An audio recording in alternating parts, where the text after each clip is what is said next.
Sylvia and I met roughly 10 years ago. He started coming to my church out in the Central Valley. He's been with Youth for Christ for some 20 years, meaning he started when he was a teenager. He's a lot younger than I am. In fact, I think I'm old enough to be his dad, which is scary. But he's a friend of mine, and it has been so neat to stay in touch with Kenny and Tanae. They're two of our favorite people, and we give them every opportunity they can to come out and spend time in Santa Cruz and stay in our guest room. But here's the thing that really sticks out for me. Kenny and I have been very, very deep and very honest with our struggles and our problems and the things that we're trying to work through and overcome. And I have been able to watch God at work in his life and see God actually bring about real and lasting change. And I like to remind him and people as well, he married well. He married up. He married up. Even though she's only about this tall, he married up. And just wonderful people. Jenna and I absolutely love them. And he wrote a book called Out of the Box. And so I want him to come and share, not so much from the book, but really about his story and what God has done in him and through him. So Kenny, come on up wherever you are. Give him a big hand as he comes and shares today. Yeah, so thank you so much. Appreciate that. It is fun to be here. We visited a couple times, and I hope to tell you not just basically the story that is included in my book. So the idea behind writing this project started about 9 or so years ago. So a little story about Youth for Christ. I've been a part of the organization since I was basically in high school. I came to Christ at about 16 years old. Jesus totally wrecked my life, turned me around. All the goals that I had changed after he gripped my heart. And so I began working with students and young people and leading a Bible club. And I've estimated that since that time, I've worked with about 16 to 20,000 young people between mentoring and workshops and youth activities and youth groups and speaking and all sorts of various activities. And so one of the things that I've watched is that there's a common theme in a lot of people, regardless of how much money you make, what you look like, where you're from, or whatever other variable or factor you want to throw in there. And I, in that process of doing that, God revealed some things in me as well. And so this next slide, this was about this time. This was a youth group that I was helping out with. And some of these kids I had been mentoring personally from the local high school, and I had invited them to go to this trip. Some were from the church, some were their friends. But it was around this time that I was meeting with a particular young man, and going into Christmas break, we were talking about goals. And so I forget what his was, but mine was to write a book. I'd always wanted to write a book. So for 2.5 weeks, I locked myself in our middle spare room at the time, and I literally cranked out an outline and a manuscript and all the things. And it was horrible. It was absolutely horrible, but I had done it. I had been able to sign my name and put a title on it, and I saved it in a Word document on my hard drive, and I walked away and I put it aside. Last year, a friend of mine heard I had written a book after she had published hers, and was like, dude, you wrote a book. And I was like, yeah, but it was more of a bragging right than it was an actual thing. And she's like, no, you got to publish it. But here's the thing, when you have an idea, right, and you're talking to somebody, you can share your idea, and your friend can be like, oh, okay. And then they go home and they're like, dear God, that person is so weird, right? I mean, I don't know about you, but that's happened to me before, where you smile and you nod, and then you walk away and you think, if I can avoid them, I'm going to do everything I can to avoid them. So putting my thoughts and my story and all those things onto paper where people could essentially judge me was absolutely terrifying. But I really felt like from the experiences I had and the story, I wanted to share. I felt like God was saying, no, I've put this on your heart. You need to do it. And so I went for it. The next slide. So the whole, go back one. The whole idea that I've learned in my life is learning to address the issue of control. which really comes down to faith and trusting God. If you look at the word control, it essentially insinuates this idea of exercising command, not just being like the boss or the manager or the head pastor or whatever you want to call it, but there's this idea of I will dictate the outcome of what I want. You will do what I tell you to because it's going to benefit me in some way. So control isn't just like, letting your dog to go potty outside, but it's much more involved than that. And I was seeing it affect my life and the relationships around me and my faith with God.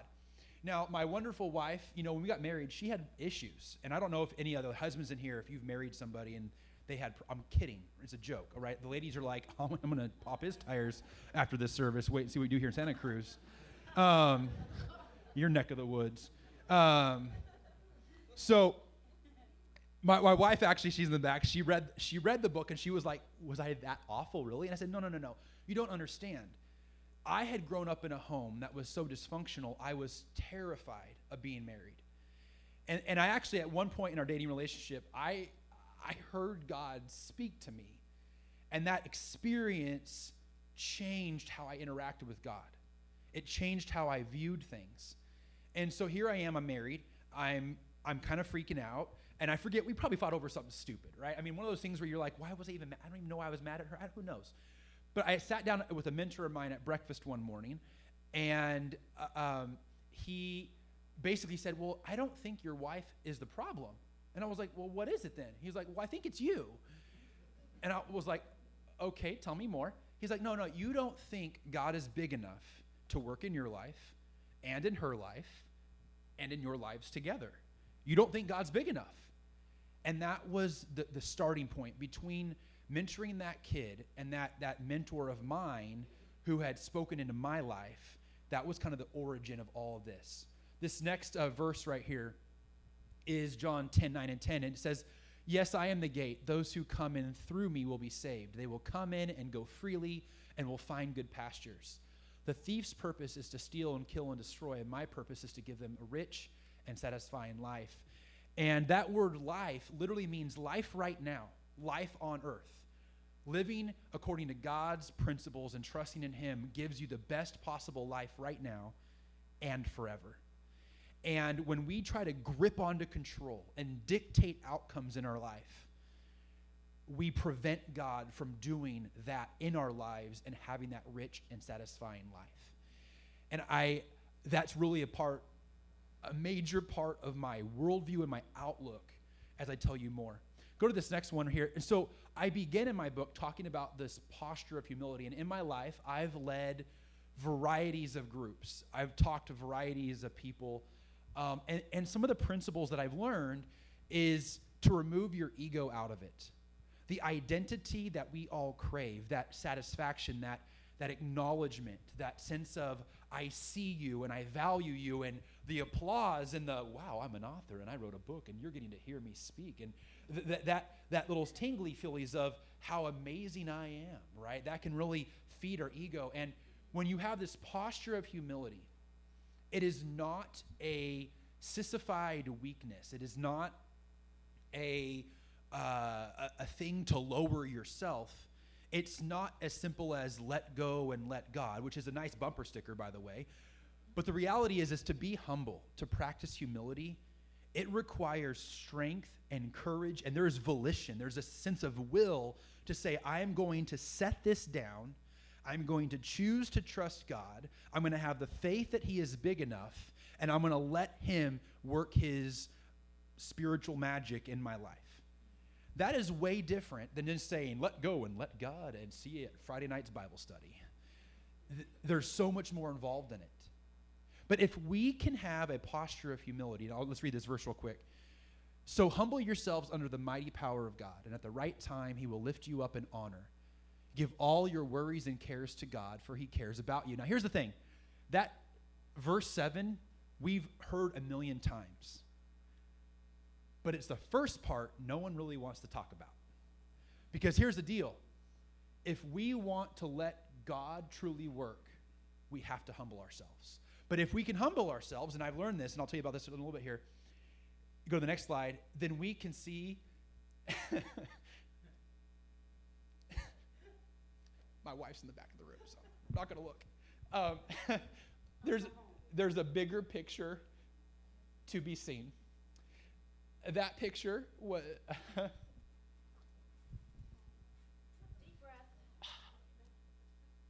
That picture was taken July 18th, 2014. If you really knew me, you would know that I cannot have kids. And we prayed like crazy for a child. God gave us one. And I woke up at 6 o'clock that morning and, hey, water broke, gonna go have a baby. And by the way, guys, childbirth was a lot easier than I thought. I mean, I've heard some horror stories, and it wasn't that bad. I'm just gonna say that right now. I'm just joking. The moms in the room are like, you are gonna die, sir. So I joke. I joke too much sometimes. But we had this outlook. I was so excited for what I had thought was supposed to be like this perfect miracle story. I had all these dreams of, I'm going to teach him how to drift. We're going to teach him how to drive, kick a soccer ball, break some windows, drive mom nuts, right? Like I was so excited to have that experience. What I didn't know is God had different plans in mind. And we just sang that song that, for example, we see the cross. We see one thing, and we determine the meaning of that thing, and then God says, but wait, I see an empty tomb. You see pain. You see this. You see this box. And part of why I called my book Out of the Box is, in faith, in so much of my life, I put God in a box, and I said, look at my box. My box is so nice. Look how God fits in my box. There's a pretty wrapping and a pretty bow, and there's some handwriting on the outside. It's just this really pretty box that I put God in, and I'm so proud of myself because I put God in this box. Maybe you can relate to that, where you've put God in a box and you have prided yourself on how well you have put God in a box. And what, in relation to control, what God taught me, especially through my son, is when you let him be in control, some crazy things that you can never imagine can happen. So go to the next slide. So this picture in the bottom left was my sister-in-law is in the bottom left right there, and then I'm obviously staring over the table. And that next picture is basically what I was looking at, where my son was essentially dead for about 90 seconds, give or take. I always forget the math, so baby, you can correct me later if I'm wrong. For about 15 minutes, the doctors and nurses, there was a room of about 12 total people, were trying to keep him alive. I had no idea what was happening, but I saw the doctors frantically move about, and I heard, I have no pulse, he's not breathing, and before I know it, I'm watching his body flop off of a table as they resuscitate him one by one. I remember praying at that moment, God, I don't want to go to a funeral. We just had him. He's our miracle. And I can relate to Abraham and how he must have felt looking at his only son, thinking, there's no way this is going to happen. So that next picture is my wife holding our boy. And by the way, his hands are just like mine. They're massive. I'm sure he'll palm a basketball by the time he's 10, like I could. But what the other thing too is moms always talk about how adorable their kids look. And then some people are like, yeah, your kid's kind of ugly. But you never say it out loud, right? That was my boy. I thought he was so handsome. I look at some of his baby pictures and I'm like, dang, whose kid is that? But he's handsome. He gets my good looks, of course. And that picture on the top right, we were at Stanford in Lucille Packard Children's, and he has this hat on where they did an MRI and an EEG, where we learned that my son had severe scarring in the fine motor part of his brain.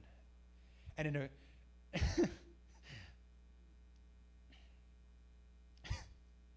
a told the story 100 times. I can't get it out. In a corner room by the NICU, the doctors pulled us in and said, your son's never going to walk, talk, or eat. And wow. And I remember praying, and we had pastors pray, we had elders pray, we prayed and fasted, we anointed with oil. If it was in the Bible, we did it. We prayed with faith. And yet, God said, but I have a different story. What I didn't tell you is this. Between picture 1 and picture 2, I heard another voice in the room. And if it wasn't for how convinced I am about that, I probably would have been bitter and lost hope a long time ago. And like a voice in the room, I heard God say, just wait and see what I do with his life. My boy is now, there we go. He just turned 7. And he can't walk, he can't talk, and he can't eat. But he is a smart little sucker. And he is filled with joy. And I dedicated my book in part to him, who I know will never be able to read it, but who, through him, God has changed my life, my wife and I. My wife has helped other special needs moms. I've spoken to thousands of kids, and I've told them, if God can use a child who can't walk and can't eat and can't talk, if he can use my child to change people's lives, what excuse do you have? You can use your mouth. You can use your feet. What excuse do we have to spread the good news of Jesus, to give hope to people? And it's humbling. It's humbling when you think about that. My wife and I it's been hard on our relationship. It's been hard with work schedules. It's been hard in a lot of ways. But I would not trade it for the world. Because I was willing to humble myself years ago, and because I was willing to have eyes to see, God gave us the ability, go to the next slide, to have, oh, sorry, my bad. Go back. To see a bigger story, to experience a bigger story. And I've talked to so many people, and my wife and I have had friends and family who have gotten involved in church again, who stayed married, who went to counseling, who a variety of ways impacted their life because they saw us and they saw my son, and they realized that they had put God into a box that was much smaller than what he really was, what he really is. And my hope and my prayer, my encouragement is that we would allow God to show us he is much bigger than the box we have currently placed him in.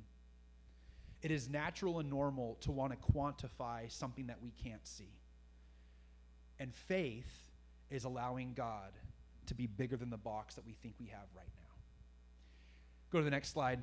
I'll read you this one verse right here. Therefore, since we are surrounded by such a huge crowd of witnesses to the life of faith, let us strip off every weight that slows us down, especially the sin that so easily trips us up, and let us run with endurance the race God has set before us. We cannot yet see what eternity and the kingdom of God will look like because of what we do right now. But I believe that because of my boy, who can't walk and can't talk and can't eat, who can't quantifiably be measured by the good works he does, I believe that the kingdom of God is going to be so much bigger, and that he will be surrounded by a great cloud of witnesses who say, well done. And the question for you and I is, will we live like that? What excuse do we have? The next slide, I'd like to encourage you, if you're inspired, if you want to buy the book, I have some copies back there. If you're an Amazon person, there's an ebook as well that you can get on Amazon. And also, I'd like to encourage you, if you go to my website, venturingwisdom.com, There is a free downloadable workbook. You just put your email in there and you can download it. So if you're a part of a small group or a family group and you're thinking like you might want to buy the book and read it together as like a devotional of sorts, you can download the free workbook on there. And I'll be hanging around church for a little bit.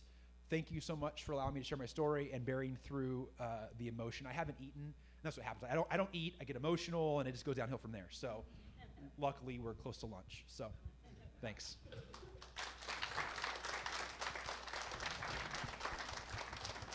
Wonderful job.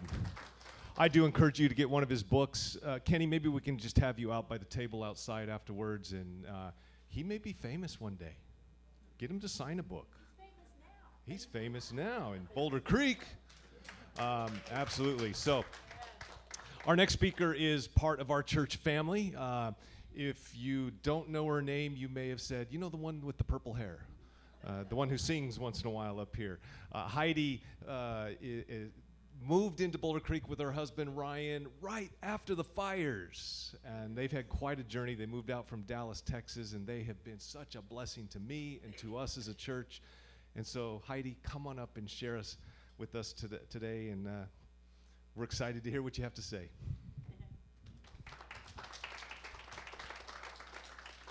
Good morning. Okay, so a little something funny here. When this slide first popped up, I was like, oh no, because something in the formatting got kind of messed up, as you can see, between my computer and then Adam had it on his computer, and then it got here and it popped up in the first service, and I audibly was like, oh no. And then Ryan, who was sitting next to me, my husband, goes, well, kind of ironic, right? It's about brokenness and it's all messed up, and that's what I'm talking to you guys about today, is the beauty in brokenness. I don't know about you, but when something is broken, like a part on my truck breaks, or I have a flat tire or something like that, no matter how spiritual I might be feeling that day, I absolutely 0% of the time go, oh, that is so beautiful. I'm so glad that, no. It interrupts my life.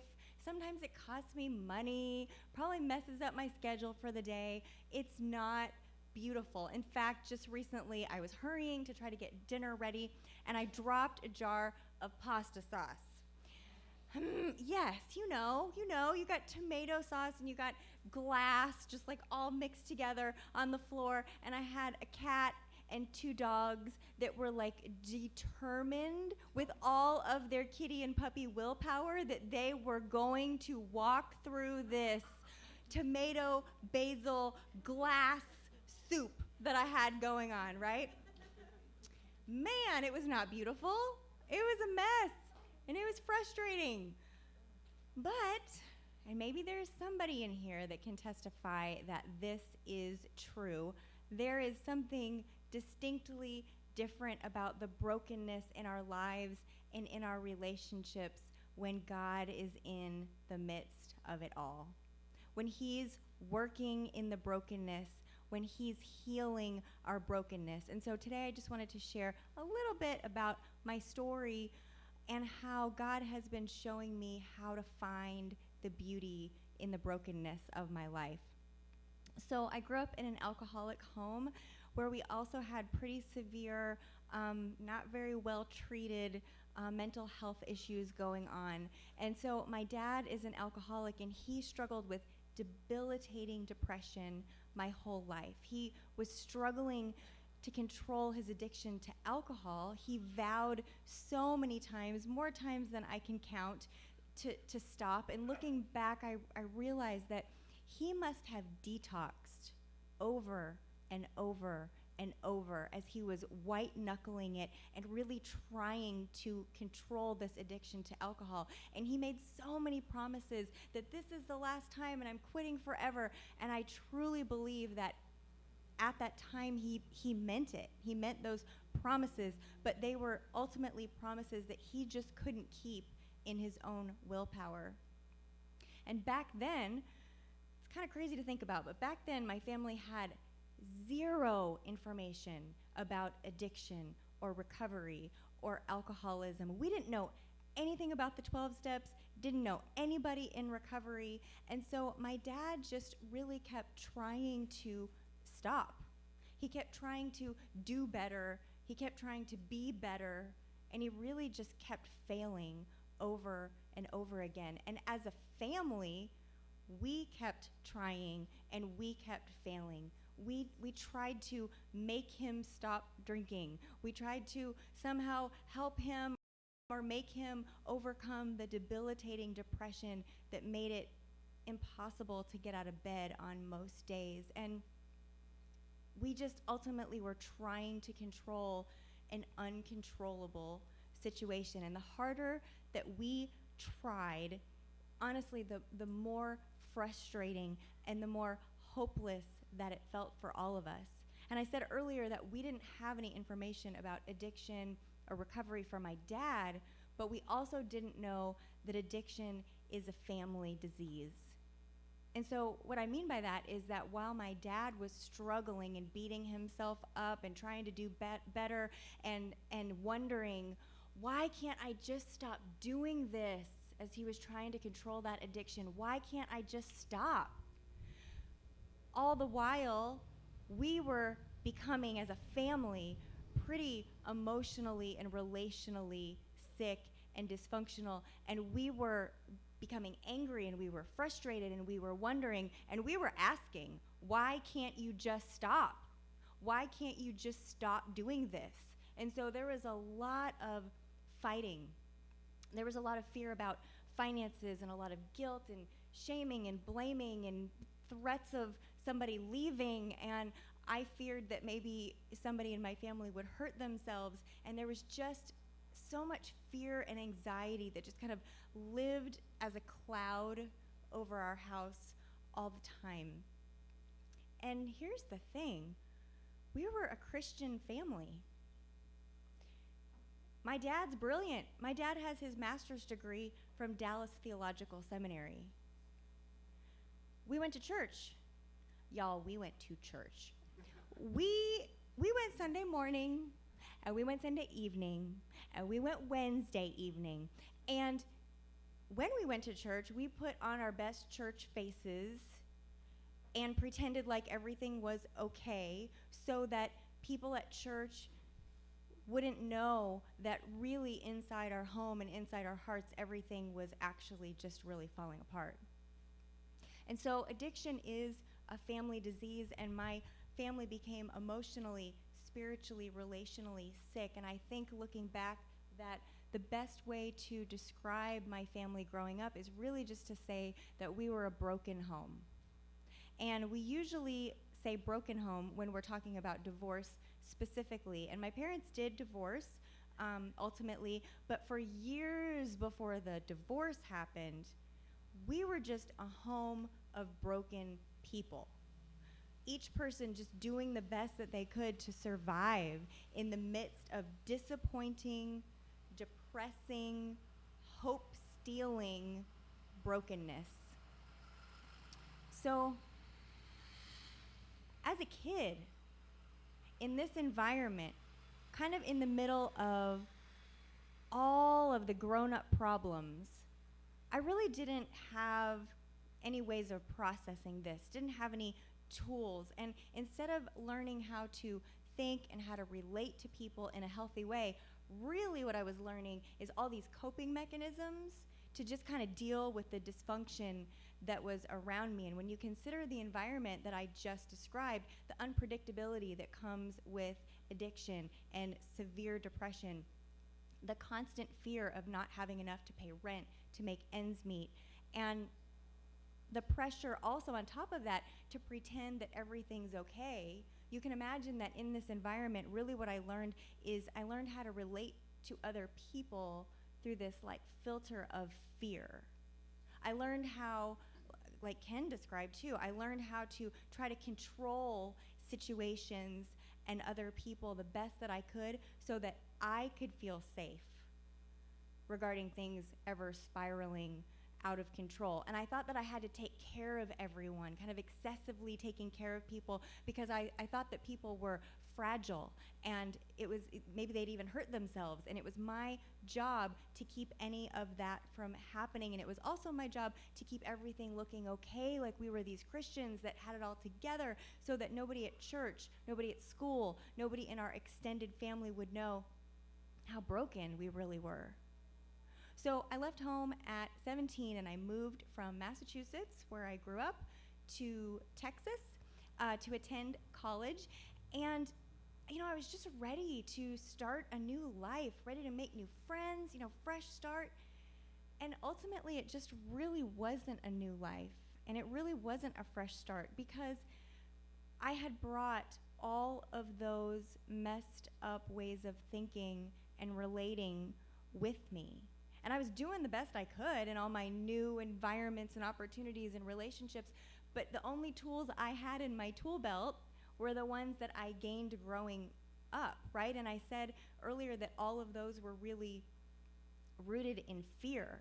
So for example, in my schoolwork and when I got out into working in the world, perfectionism and workaholism gave me this kind of false sense of control. And again, like excessively taking care of people helped ease my fear that anybody would ever be unstable or unhappy. So in 2013, I hit what you could call my rock bottom. I was severely depressed, really struggling with crippling anxiety, to where there were times I just couldn't even really leave the house because I was a mess and I just wasn't even really a functional person. And so you can imagine that most of my relationships were in shambles, because despite all of my good intentions to help everyone, really nobody wants to be fixed. Nobody wants to be advised. Nobody wants to be controlled. And I began to kind of look around at this carnage of my new life that was supposed to be a fresh start, right? And I thought, there's got to be a common denominator here. I mean, I can't imagine what it could be. The common denominator has purple hair and bears a striking resemblance to me, especially the eyebrows. I mean, those are looking really, really good. But God started showing me just really clearly that I had recreated the family dynamic, that family of origin dynamic, in my present situations.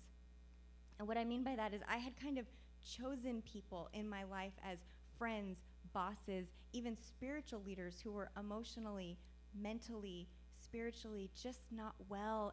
And here's the kicker, not really looking to get well, not really looking for help. And yet there I was, the purple-haired common denominator in all of the relationships, just trying to fix and save and advise and control all of these people that actually really never asked me for my help. And the word that comes to mind, just like Ken said, is humbling. Humbling. It was so humbling to realize that as an adult, I was 50% of the problem in all of my messed up situations and relationships. And this right here, this point of humbling, is really where the brokenness started becoming beautiful. It's when God used my brokenness to create more humility and authenticity and vulnerability, to look at my own brokenness, to look at where I needed healing instead of obsessively focusing on the faults and the sicknesses and the addictions and the problems of other people.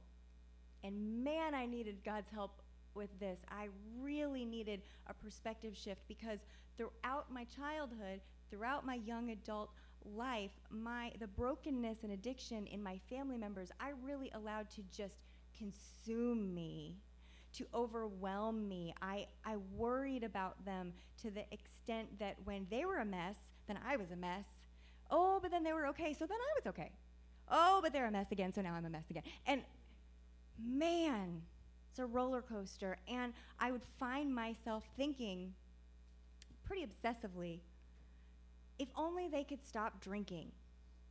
Okay, if only they could pay their bills, and if only this person could stop being so angry, and if they could just be okay, then I think that I could just kind of take a deep breath and like I could be okay and I could feel okay. And I started to see how in the present, in my adult life, I had surrounded myself with people who felt familiar to me. The details were different for sure, but sort of the root issues were the same. I was choosing people in my life that were unpredictable. For example, I kind of attracted into my life or chose spiritual leaders that were one way on stage and then a bully off stage. Or managed to find myself a boss. Oh, it was so nice to find a Christian boss, and he was just throwing around all of his Christian bumper sticker sayings that God changes things, and God is my co-pilot, and he was just shoving it down everybody's throat at work, but I thought it was still pretty cool because I had a Christian for a boss. But then he would get me by himself and sexually harass me and explicitly tell me not to tell my husband the things that he was saying to me. And I found myself thinking, if only I could get through. If only, okay, I could confront them and I could like show them the truth. And I actually had a nickname during that season of life, the truth teller. Yes. If I could tell them the truth and I could show them and I could get through to them, and they could see how they're hurting themselves, and they could see how they're hurting other people, and they could see how they're hurting me, and then if they could just be okay, then I could be okay. So in February of 2013, when the familiar misery of this became unbearable, there I stood in my rock bottom moment, looking honestly at my life, surrounded by the brokenness, the disappointment, the frustration, the sadness of my own life and relationships. I realized that God was standing there with me in the midst of it all. And it was like he had his hand just outstretched to me, and I could see he'd been there with me all along, but now I could see him there with me, and I could see that he had his hand outstretched, and it was like he was just saying, I want to take everything here that's broken, and I want to make it into something beautiful. You know, in high school, I had a teacher that taught me how to make stained glass. And so we would go into the little shop and they sold, supplies and stuff, but they also sold these big sheets of colored glass, kind of like this, just solid pieces of glass, and they come in every color and they'd be all lined up. And I mean, that's really beautiful, right? The sheets of colored glass. But when the glass is broken and the pieces are mended together by the hands of a master craftsman, the results are breathtakingly beautiful. In fact, they're so beautiful that they inspire awe and they inspire worship when we see this craftsmanship out of what's been broken and mended together. And this is what happens when the broken parts and pieces of our lives are mended together by our healer, by our creator, by the master craftsman of our lives. And he will take all that's broken and hopeless, and he will redeem it for our good. In fact, Romans 8:28, which Pastor Adam touched on last weekend, says, and we know that God causes everything to work together for the good of those who love God. And we know that God causes everything to work together for the good of those who love God. He works all things. He works some of the things, sometimes. How many things does he work together? All the things. He works all things together for our good. That means the broken things and the sad things and the frustrating things and the things that don't make any sense and the things that seem unfair and the things that blindside us and the things that feel hopeless. He works all things together for our good. Here's the really tricky part about that. We have to be willing to give him the pieces. Oh man, I heard somebody say that. That is so true. Because, it's scary. It's like we have these pieces and we're like, ooh, this feels, I better just kind of take care of these.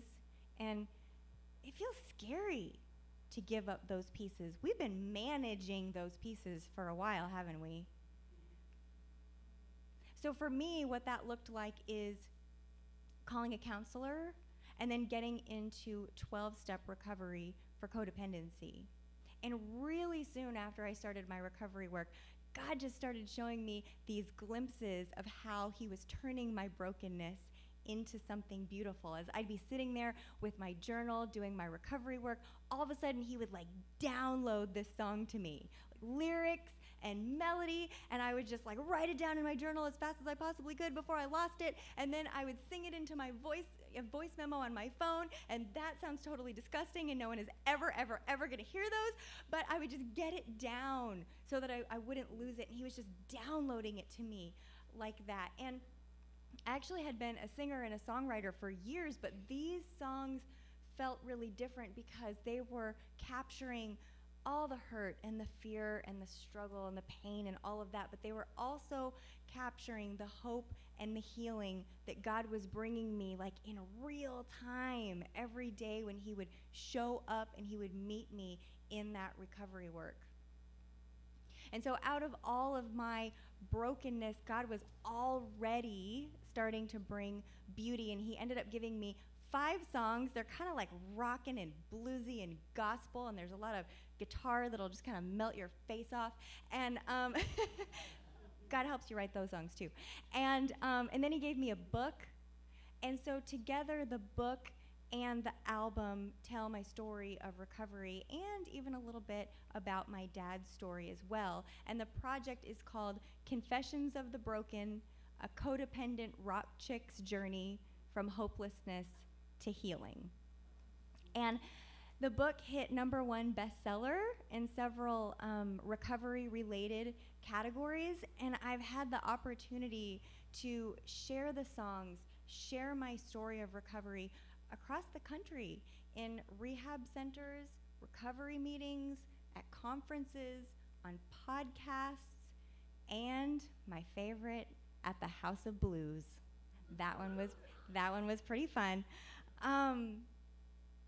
When God takes the broken pieces of our life and he lovingly crafts them into something beautiful, it is for our good and for our healing. Remember, he works all things together for our good. So it's for our good, it's for our healing. But then, check it out, when we think that our healing just can't get any better, any more miraculous, any more joyful, he starts to take our stories and use them to heal other people. So I just want to encourage you today that no matter how banged up and broken you might feel, God wants to heal you, and he wants to make every part of your life beautiful. And you might realize that you are having a moment like I was having in 2013. You might feel like you are just standing in the middle of the brokenness of your life and your relationships. And I just want to tell you that God is here this morning, and he is standing in the middle of it with you, and he absolutely has his hand outstretched to you, and he's inviting you. Would you like me to take these pieces and turn all of this brokenness into something beautiful? And my prayer for you, my hope for you is just that you will take his hand and you will say yes to that healing this morning. I want to thank you so much for allowing me to share my story with you today. And I, too, was going to have my books here, but apparently Ken is much more of an adult than me, and he was actually able to get it together and have his books here. However, my books are in a storage pod somewhere. It's very mysterious. We don't know where. We just moved here from Dallas. Like, we didn't just move, but anyway. All of our stuff is still in these big, ridiculous, stupid storage pods. And so this week we drove an hour to Milpitas. Is that how you say that? We drove an hour, and it was like 10,000 degrees out, and we got in the pods, and we were pulling everything out of the pods, and by we, I mean Ryan, and then I was climbing up in there like a spider monkey and just like trying to find these boxes of books, and very quickly we realized, yeah, we are never going to find these books. So sadly, I do not have them here for you today, but what I do have is I have an ebook that is on Amazon, and I made the ebook into this kind of like multimedia experience thing. So as you're reading through the book, you can actually click on a link, and it'll take you to a song, and you can listen to the song that I just kind of wrote about, and it has the lyrics, and then there's a video of like a storyteller event that I got to do, and so it's all kind of just all right in there in the ebook if you'd like to do that. And then if you want to connect with me about recovery, something touched you and you today, and you want to reach out, or if you want more recovery content or something, you can go to my website. It's HeidiLeeMusic.com, and you can email me through there or get more content or whatever. So thank you so much for letting me share my story with you this morning.